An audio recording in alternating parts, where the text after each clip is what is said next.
이번 해킹엔 APT라는 방법이 사용된 것으로 지목되고 있습니다. 우리말로 하면 지능형 지속 공격 이런 뜻인데 아주 생소한 방식입니다. 어느 기관이나 중앙엔 메인 서버가 이렇게 있고 여기 수많은 직원들의 PC가 연결되어 있습니다. 이 전체 시스템은 방화벽이라는 울타리가 삥 둘러쳐져 있어서 해커가 쉽게 들어갈 수가 없죠. 그래서 해커들이 PC 사용자들에게 뭔가 혹할 만한 제목의 이메일을 계속 보내게 됩니다. 예를 들어서 연예인 뒷얘기, 이런 메일이죠. 보통 이런 메일 열어보지 않습니다. 다 지우죠. 그렇지만 계속 보내다 보면은 누군가 한 번은 열어보게 됩니다. 이렇게 지능적으로 또 지속적으로 공격한다고 해서 APT라고 하는 겁니다. 이 메일을 열어본 사람 PC를 통해서 악성 코드가 방화벽을 넘어 침입하게 되고 이 메인 서버는 물론 전체 PC가 감염돼서 어제 파괴된 겁니다. 흔히 해킹하면 이런 APT보다는 DDoS라는 방법이 더 일반적입니다. 예를 한번 들어보겠습니다. 이 고속도로를 전산망이라고 한다면 정상적인 차들은 그러니까 개인 PC들이 아무 문제 없이 이렇게 달리고 있었는데 해커들이 가짜 자동차들을 무한정 진입시키는 것이 바로 DDoS 수법입니다. 정상 차량들이 고장나는 것은 물론 아닙니다. 그렇지만 고속도로 전체가 꽉 막혀서 제 기능을 못하게 되겠죠. APT는 완전히 다릅니다. 해커가 일종의 가짜 순찰차를 보낸 거다 이렇게 비유할 수 있겠습니다. 이 순찰차는 사실 백신 프로그램으로 위장한 악성 코드입니다. 순찰차다 보니까 아무 의심 없이 진입을 허용한 것인데 나중에 이 순찰차가 돌변해서 고속도로에 있는 다른 차량들, 즉 정상적인 PC들을 모두 파괴시켜버린 겁니다.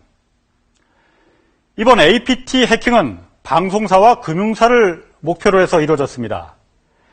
해커들의 이번 공격 목적, 정확히 무엇이었는지 이은정 과학전문기자가 설명해드립니다. 해커가 미국 전역의 전산망을 장악하자 통신과 교통이 마비됩니다. 거리 곳곳에 자동차가 뒤엉키고 도시는 큰 혼란에 빠집니다.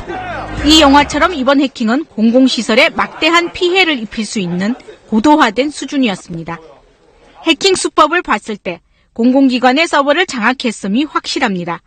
그런데 서버를 직접 공격하지 않고 개인 PC에 피해를 입힌 것이 특징입니다.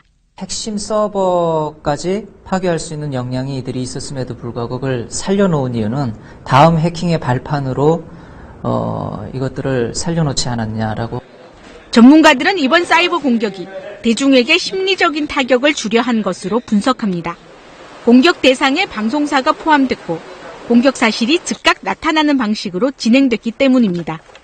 과거 농협 해킹 같은 경제적인 목적의 해킹 때는 사건이 발생하고 한참 후에 피해 사실이 알려졌습니다. 금전적 목적이었다고 하면 사실 훔치고 바로 사라지죠. 근데 이번 같은 경우에는 자기들의 정체를 드러내는 거 봐서는 정치적 혼란을 누리고 사회의 어떤 불안을 노리는 심리적 공격의 일환이라고 생각합니다. 해커들이 이번 공격을 감행한 목적이 무엇이었는지를 알아내는 일이 해커의 정체를 파악하는 데 중요한 단서가 될 것으로 보입니다. 이번 해킹 공격은 컴퓨터에 깔려있는 백신 프로그램까지 무력화시켰습니다. 이제라도 해커 잡는 해커를 양성하는 등 대책 마련을 서둘러야 한다는 목소리가 커지고 있습니다. 김석 기자가 취재했습니다. 기업의 모든 업무용 컴퓨터에는 바이러스나 악성 코드를 잡아낼 수 있는 백신 프로그램이 깔려 있습니다. 컴퓨터가 속도가 느리거나 이럴 때는 좀 악성 바이러스가 감염이 됐나 싶어가지고 한 번씩 돌려보고는 있습니다.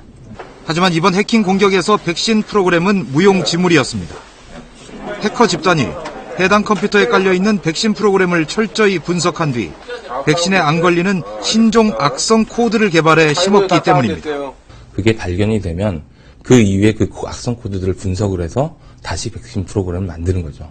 그러니까 이게 사전 예방책이라기보다는 항상 치료를 할 수 있는, 치료밖에 할 수 없는 그런 상황입니다.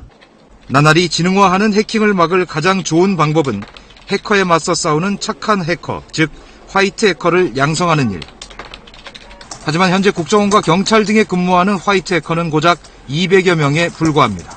공격자 입장에서, 해커의 입장에서 기술을 이해하지 못하면 절대 방어자 입장에서 이 기술을 방어할 수가 없습니다. 그래서 해커들을 양산하는 일을 해야 되는데 지금 국내에서는 그런 움직임이 아직까지도 굉장히 미미합니다.